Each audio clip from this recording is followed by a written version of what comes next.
and the new board and all of the challenges that they had in taking over the management of the association and the hiring of a management company.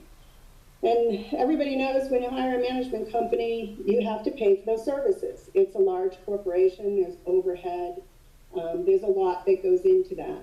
And there's a cost associated with it. I do know that Tony and the previous board searched endlessly to look for a management company to come in and take over the community, and they were not successful in finding self-management.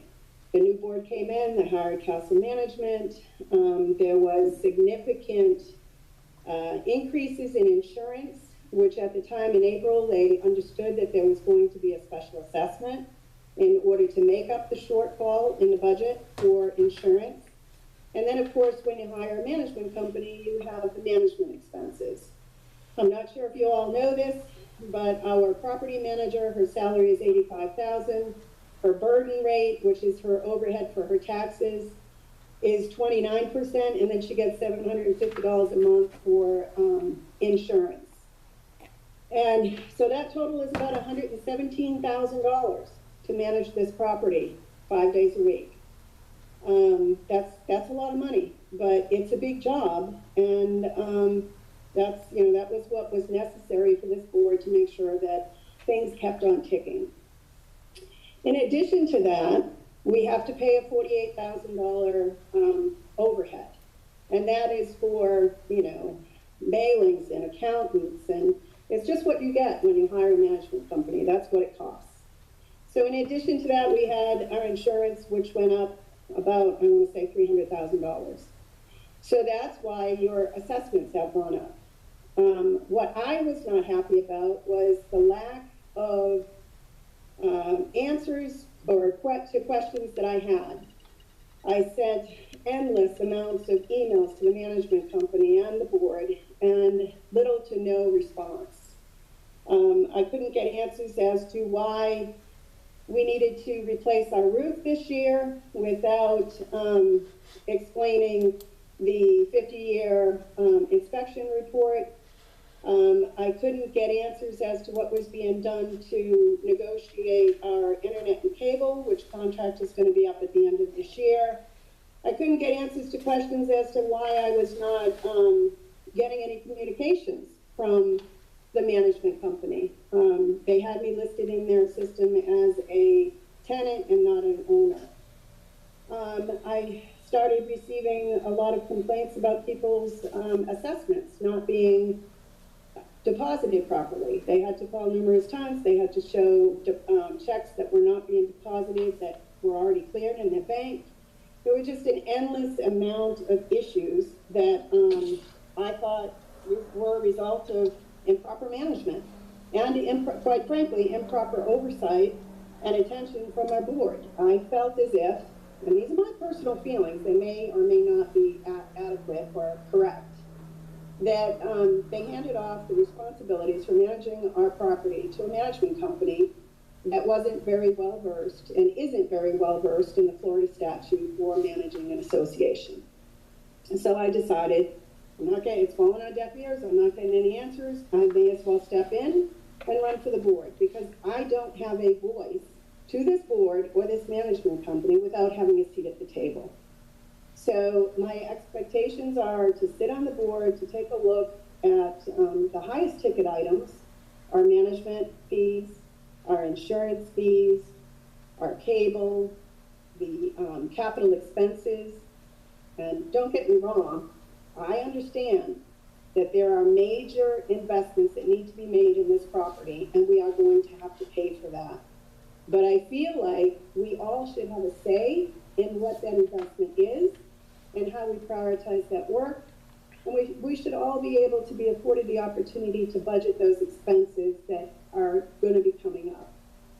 So that's my introduction, and I'd like to hand it over to Jamie to pass the introduction to the next candidate. Thank you. I'm going to have Ray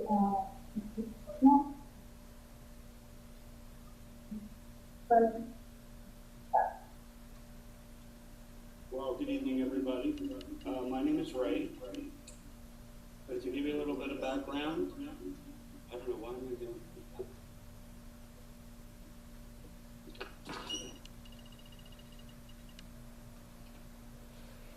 Is that better? Ray, somebody with the number 708-378-6769 needs to put themselves on mute. And then Jamie, I think you've got an open mic as well. So if you're not speaking, can you put your phones or your computer on mute, please?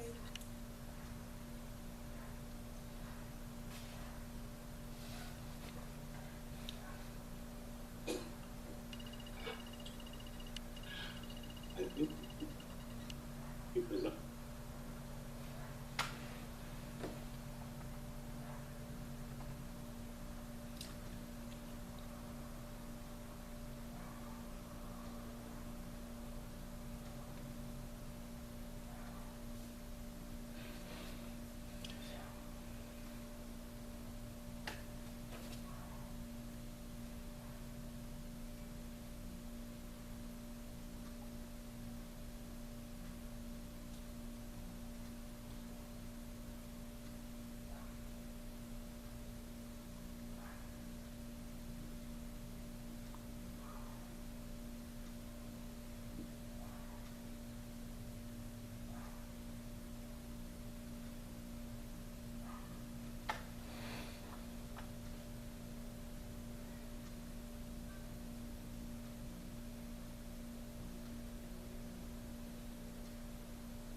how do I tell them what you're telling me is really trivial?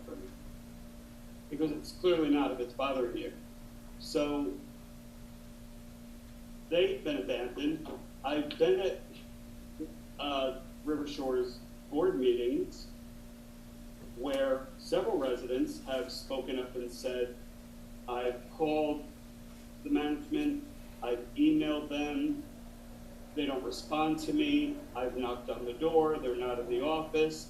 I've experienced this myself 3 different times. I've called the manager, it went to voicemail, I walked right upstairs and she's in the office on her cell phone. So who's managing? And we're spending a lot of our money for what?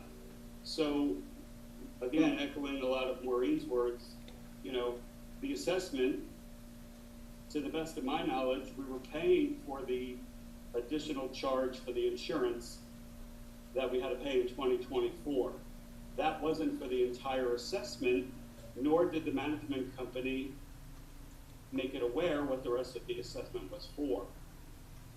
They never told us, they never broke it down. So they're not really being clear and transparent when it comes to keeping the residents informed of what, this is our money.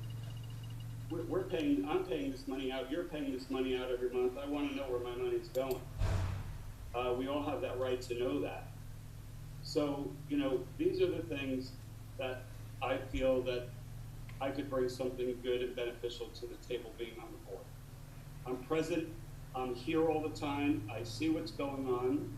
I even told Maureen, I don't care how trivial it is, if somebody's emailing or making a phone call to us, I'm gonna return the call. I'm gonna return the email because it matters to me.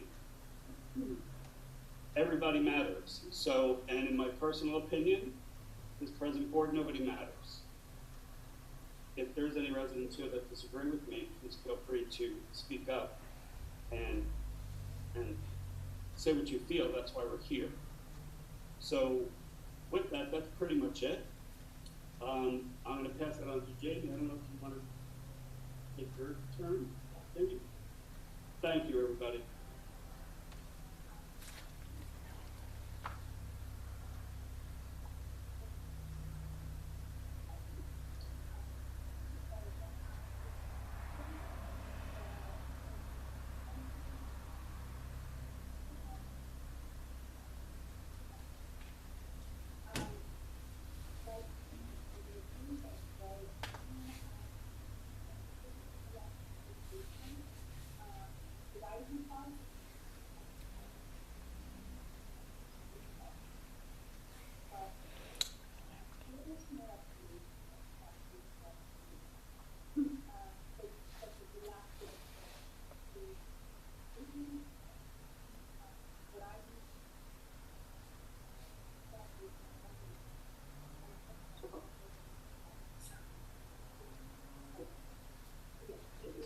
It's terrible. The condition they left the laundry rooms, like the equipment, the fans just against the wall for you.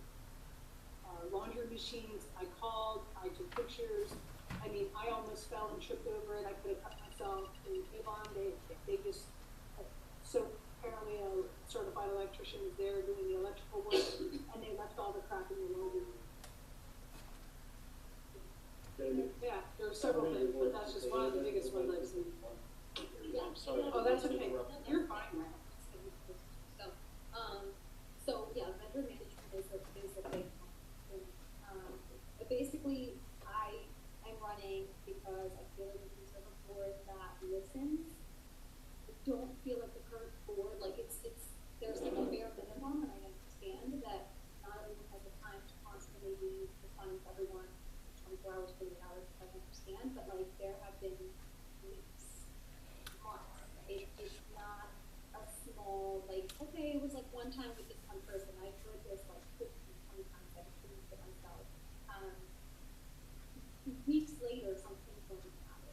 Like a couple days later, wow. Like, 1 week is already a lot for me. But yeah, I just really think because of the business that most of the states smart financial decisions with 50 cases that there's a lot of changes with Congress and statutes, just at the cert side, and so there are things that are just going to cost us money. But I think that my opinion. I don't know how many of you agree with it, but when I get work done in my place, if I need a light bulb or if I need a whatever I need, I'm calling to make sure I'm vetting different vendors. I'm not just calling the first person that answers and okay, great, you want to charge me whatever, sounds great, this is beautiful. And I think that that's just necessary. We're looking for the best word for reasonable price. So I feel like the current board and management company, it really just does little to make sure that we have good vendors that are doing a good job at a great rate that is for us. And they don't get that. So because of the issues we had with the elevator, the issues we had at the garbage that have been brought up in multiple meetings, how we have some garbage about how bad the elevators are. Same thing with the laundry room, too bad. A horrific paint job in the laundry room. I need to interject, Jamie, because while you're in this, I want to continue with that and get back with you. Because you said something, and when something goes wrong here, or when something breaks and it doesn't get fixed, you might look at it and say, what happened there? Then as it's not getting fixed or corrected, now it becomes part of the landscape, it becomes normal. So I'm going to give you an example. When the concrete company came and they're doing different things, replacing the concrete, the walkway from the boardwalk to Bristol, the concrete people did a new sidewalk there. Well, they broke 2 of the boards on the boardwalk, which is, I believe, is the MRC, not River Shores. Regardless, they destroyed the lawn. You know, and this is a big issue with any work they've done. They pay the people, they don't check the work before they pay them.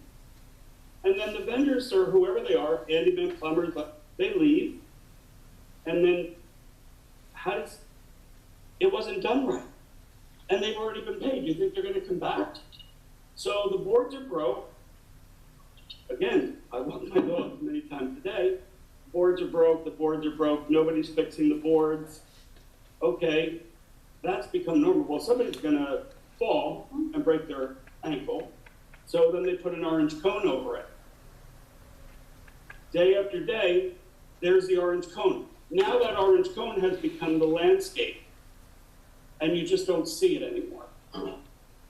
And it becomes the normal. Why wasn't this taken care of? Why didn't you hold the concrete company accountable? They're the ones that broke the board. Who's writing the last check for those vendors? Our manager. Our manager. They're the ones that destroyed the lawn. But before you get paid, you do a walkthrough Correct. for the work. That's what should be happening. Nikki, I will tell you, never walks the property. Never. She doesn't. She's the manager. I see her walk out at 4:30 and get in her car. That's what I Correct. see. She does not walk the property. Sometimes even before that. So, you know, then you have to ask yourself, why is that cone still there? There was an electric Romex wire sticking out of the ground in Devon for months. I kept telling Nikki, and she kept arguing with me, no, it's an extension cord. No, Nikki, it's a Romex wire.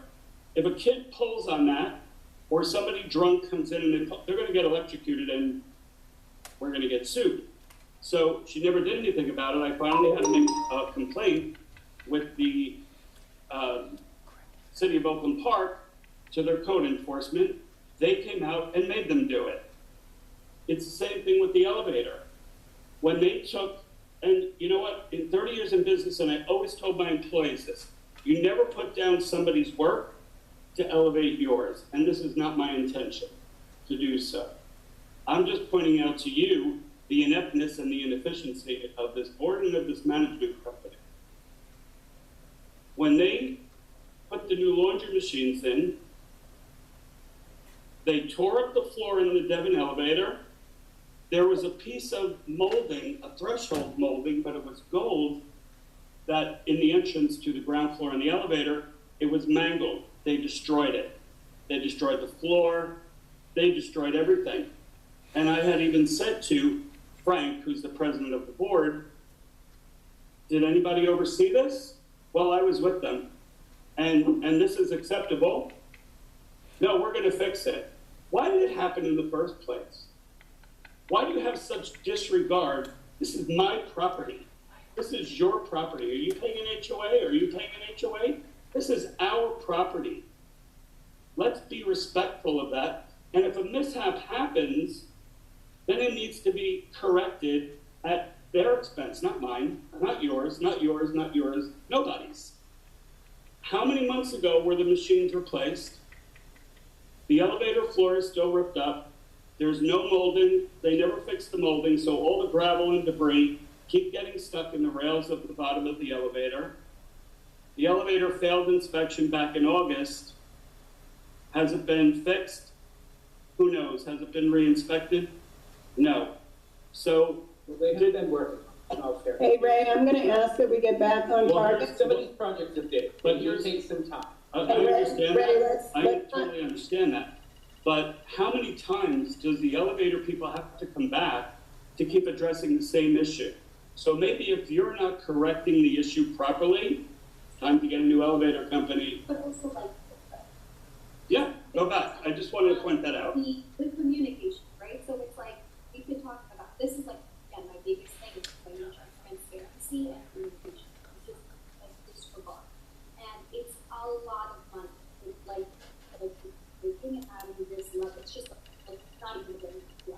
So, like on the elevator subject, like, yes, these projects are not going to be done in 2 weeks, whatever, the time. Do we not deserve an explanation of what it's not done